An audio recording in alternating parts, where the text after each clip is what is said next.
नमस्कार।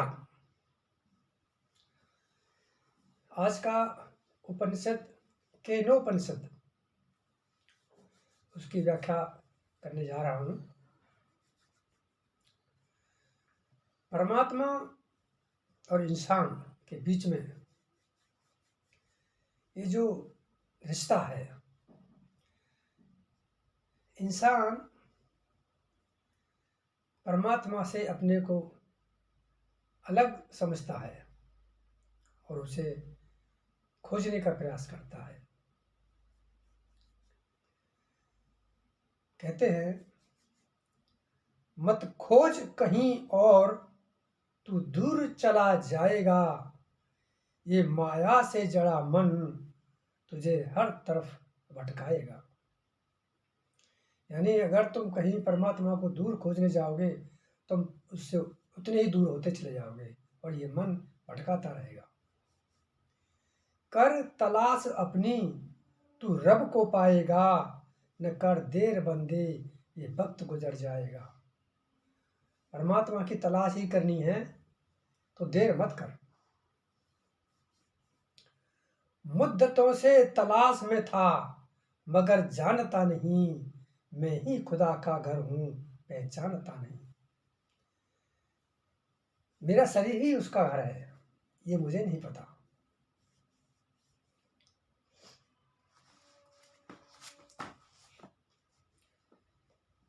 केनोपनिषद जो है सामवेद के 9वें अध्याय से लिया गया है। इसको 4 खंडों में विभाजित किया गया है। यहाँ केन का मतलब होता है किसके द्वारा, किसके द्वारा प्रेरित। ये जीवन अनंत ब्रह्मांडों में जो फैला हुआ है उसे कौन चला रहा है, किसके द्वारा प्रेरित है। इसी आधार पर इस उपनिषद को तैयार किया गया है। इसमें ऋषि ने कहा है कि कहने और सुनने में ब्रह्म तत्व जितना सुगम है, सरल है, उतना ही अनुभूति में कठिन है। अनुभूति करना इतना आसान नहीं। तो प्रथम और द्वितीय खंड में जो प्रेरक सत्ता है, यानी जिसकी प्रेरणा से ये संसार चल रहा है, उसकी विशेषताओं और अनुभूति इनके बारे में व्याख्या की गई है। उसे जान लेने के लिए अनिवार्य आवश्यकताएं क्या है, ये सबका वर्णन है। तीसरे और चौथे खंड में देवताओं के अभिमान और उनकी मान मर्दन के लिए यज्ञ के रूप में ब्रह्म तत्व का प्रकट होना इसमें दर्शाया गया है। अंत में परब्रह्म की उपासना के ढंग, फल का उल्लेख करते हुए ब्रह्म विद्या के संसाधनों के साथ रहस्य को जानने की महिमा का वर्णन किया गया है।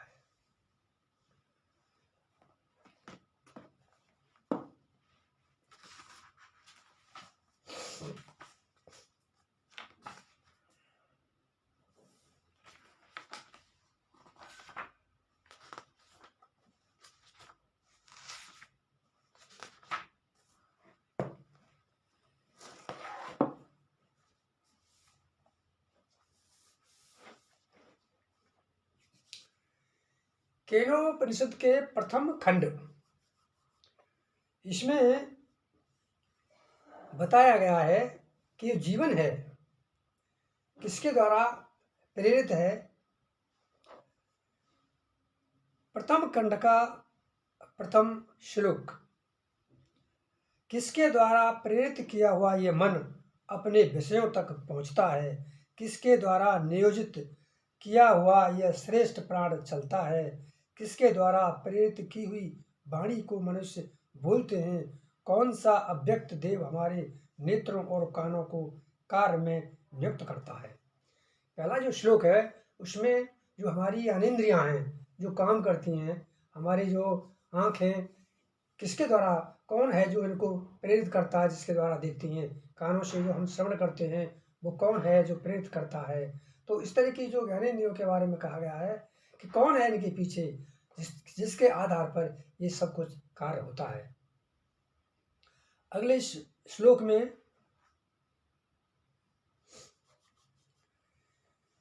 वहाँ पर ब्रह्म परमात्मा तक चक्षु आदि ज्ञानेंद्रियों, वाक आदि कर्मेंद्रियों तथा मन की भी पहुँच नहीं है। उसे जानने की बुद्धि हम में नहीं है। नहीं किसी अन्य की व्याख्या से यह संभव हो सकता है, क्योंकि वो ज्ञात और अज्ञात सभी तत्वों से सर्वथा परे है। ऐसा हमने अपने पूर्वाचार्यों के मुख से सुना है, जिन्होंने हमें उस ब्रह्म के विषय में भली भांति व्याख्या करके समझाया है। अब इसमें यह कहा गया है कि उस पर ब्रह्म परमात्मा को, उस ब्रह्म को हम अपनी ज्ञानेंद्रियों, कर्मेंद्रियों, मन बुद्धि से नहीं जान सकते। वो इन सब से परे है। आगे के श्लोक नंबर 4 में कहा गया है, जो वाणी के द्वारा वर्णित नहीं किया जा सकता, अपितु वाणी ही जिसकी महिमा से प्रकट होती है, उसे ही तुम ब्रह्म समझो। वाणी द्वारा निरूपित जिस तत्व की लोग उपासना करते हैं वह ब्रह्म नहीं है। हम अपनी वाणी से जिस ब्रह्म की बात करते हैं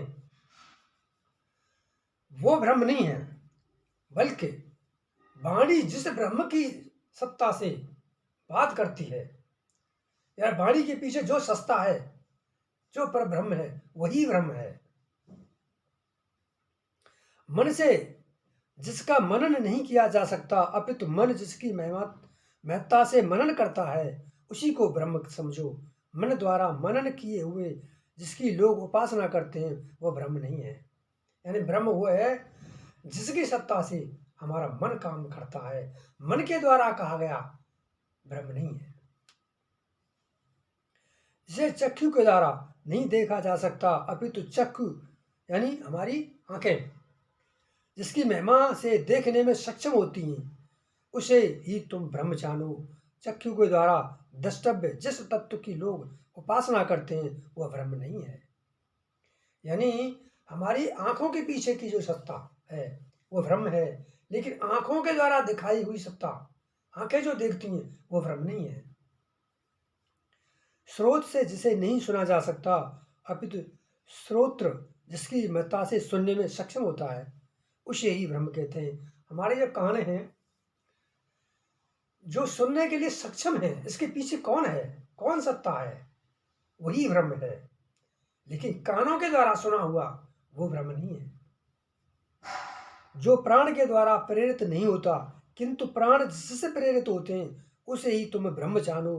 प्राण शक्ति से क्रियाशील जिस तत्व की लोग उपासना करते हैं वह ब्रह्म नहीं है।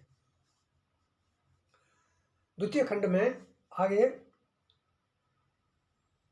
यदि तुम्हारी यह मान्यता है कि मैं ब्रह्म को भली भांति जान गया हूं, तो निश्चय ही तुमने ब्रह्म का अत्यंत छोटा सा अंश जाना है।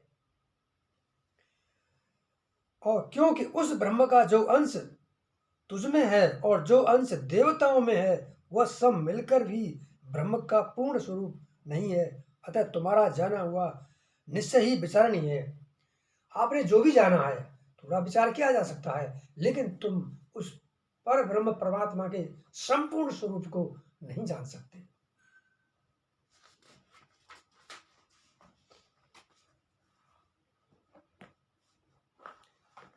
अगले श्लोक में कहा गया है, जो ये मानता है कि ब्रह्म जानने में नहीं आता, वह ब्रह्म को जानता है, एवं जो ये मानता है कि मैं ब्रह्म को जानता हूं, वह उसे नहीं जानता।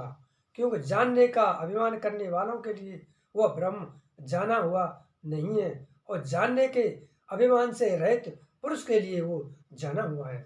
जो भी व्यक्ति ये कहता है कि मैंने ब्रह्म को जान लिया है, वो ब्रह्म को नहीं जान सकता, वो उससे दूर है। लेकिन जो ये कहता है कि मैं ब्रह्म को जानने में असमर्थ हूं, ब्रह्म मुझसे नहीं जाना जा सकता, तो वो निश्चित रूप से 2 कदम ब्रह्म की ओर बढ़ चला है, वो थोड़ा सा जानने की ओर अग्रसर हो रहा है।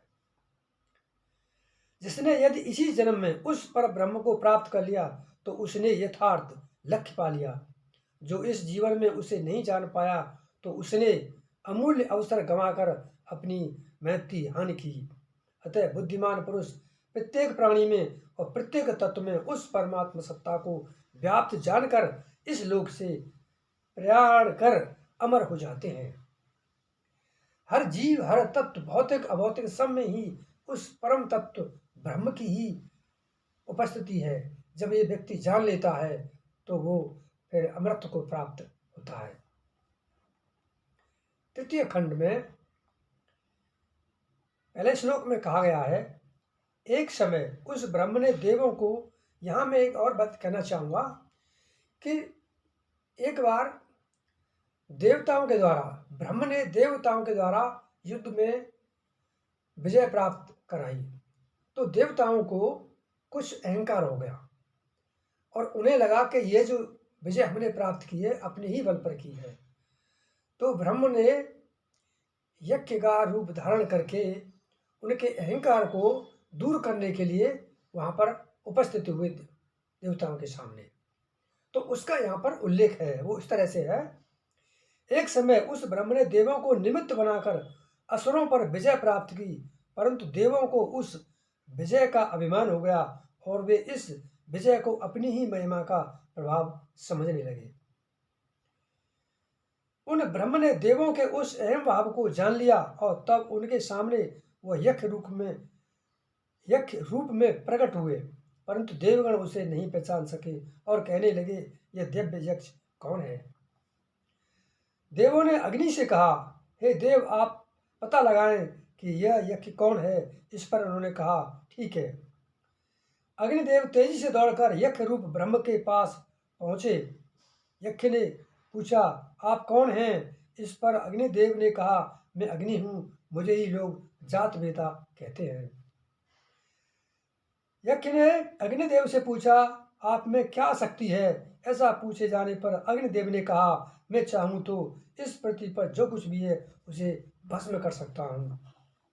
तब यज्ञ ने अग्निदेव के समक्ष एक तिनका रखकर उसे भस्म करने के लिए कहा, परंतु अपनी पूरी शक्ति लगाने पर भी वे उसे जलाने में समर्थ नहीं हुए।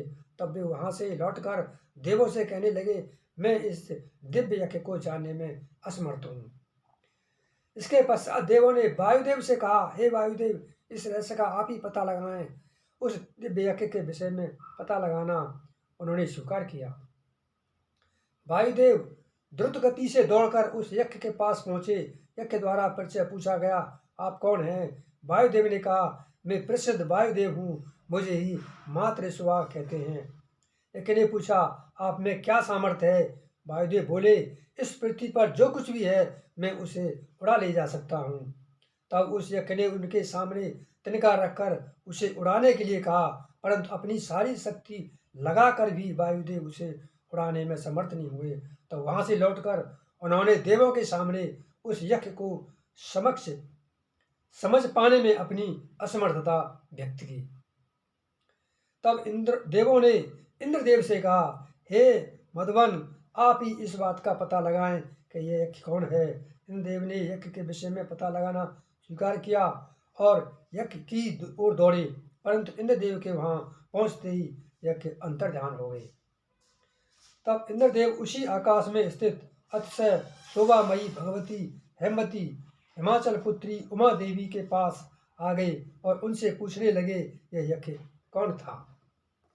यानी जब उनके सामने यज्ञ बन करके ब्रह्म पहुँचे तो उनकी बहुत सारी मतलब अपनी अपनी वायुदेव ने, अग्निदेव ने, इंद्र ने वहाँ जा कर के कोशिश की जानने की, लेकिन वो उनकी किसी की समझ में नहीं आए।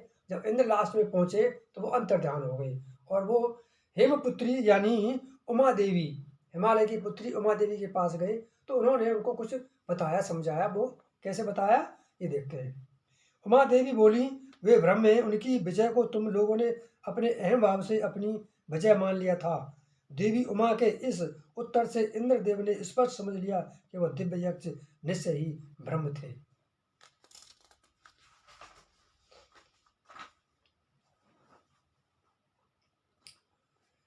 ये तीनों देव अग्नि, वायु और इंद्रदेव अन्य देवों की अपेक्षा श्रेष्ठ माने जाते हैं, क्योंकि ब्रह्म को शक्ति के रूप में इन्हीं देवों ने सर्वप्रथम समझा और ब्रह्म का निकट से साक्षात्कार किया।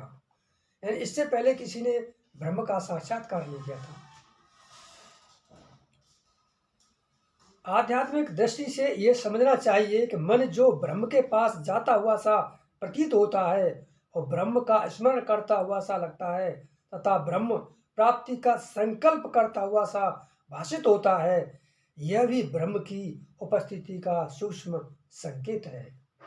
अब ब्रह्म के बारे में अगर कोई व्यक्ति थोड़ी वार्तालाप करता है कि उसकी ओर समझता है, कुछ ब्रह्म के बारे में सोचने लगता है, तो कुछ ऐसा लगता है कि हाँ, वो ब्रह्म की ओर बढ़ रहा है और उससे ब्रह्म की उपस्थिति का भी आभास होता है। यहाँ ऋषि का मानना है कि जिस साधक की गति आत्म तत्व में हो जाती है, उसकी आत्मीयता का विस्तार इतना हो जाता है कि उसके प्रभाव में सभी प्राणी आ जाते हैं।